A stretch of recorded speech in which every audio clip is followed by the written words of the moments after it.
In my last discussion with Vishal Purohit on product thinking, he shared an amazing insight.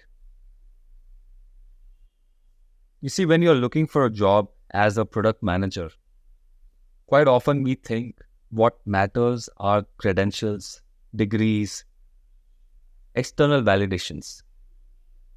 They may make a difference, meaning they may have given you an insight as to what product management is, how you should think of what the user wants, what the user's journey is like. It does allow you to build your thought process along those directions. However, that's not what will get you a job. And certainly that's not what will help you excel in a role as a product manager. So what will? And the answer is simply your passion for products. You have to love something so innately, so deeply, that you just start forgetting about what your degrees are and all that. You're so much in love with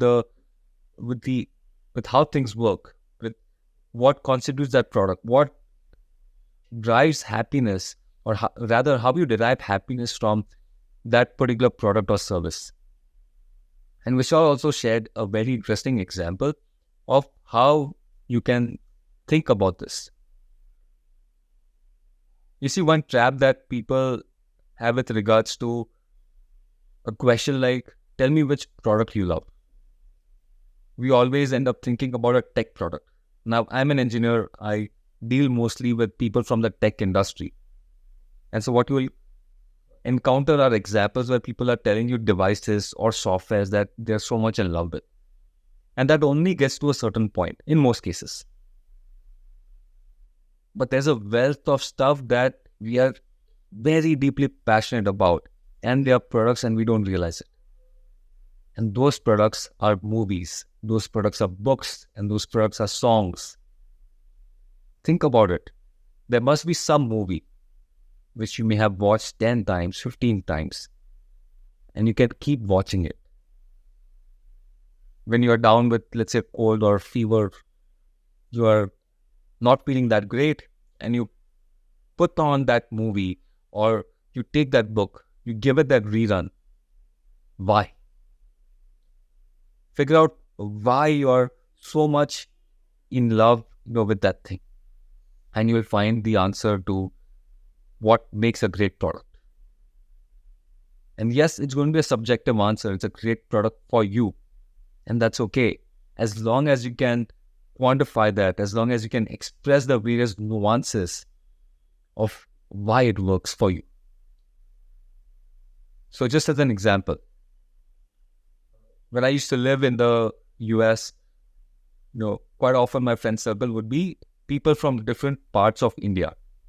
I was a part of the Indian students group, and over time, we would just get to know each other a bit better. Now, prior to moving to the US, my circle was mostly people from Mumbai. So I knew what their interests were like, and, in a similar age group, more or less similar demographics, engineering students, all that, we kind of knew what each other would like. But then, once you start interacting with people from other parts of the same country, but in a different land, ideas emerge. And at the superficial level, people will try to impress each other, saying that we like this English movie, we like this English band or something. But once those couple of layers are peeled apart and you just start connecting as good friends, interesting themes start to emerge. I end up saying, I love Govinda movies. My friend will end up saying, they love Rajnikant. These are things that only friends are okay to share with each other. There's an entire cult of people who are fans of the movie Andaz Apna Apna. How many of you are willing to put that on your resume? And yet, when it's boring time and all that, I'll put on that movie. So I used to have a song collection of Govinda movie songs. Similarly, I have friends who have replicated Rajnikant's, goggles move time and again.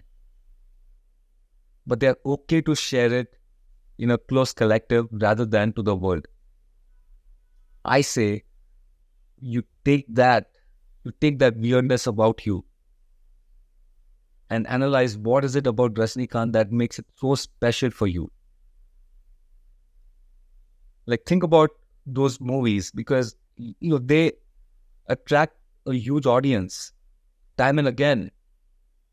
Even till this date, when I'm talking right now, Jailer, his movie is celebrating a blockbuster success. What is it about his movies that draws in people of all generations, even in this day and age? Is it how he dresses? Is it how he talks to people? Look at the story elements and go past it. Go past beyond just the movie fanboy that you might be or a fangirl.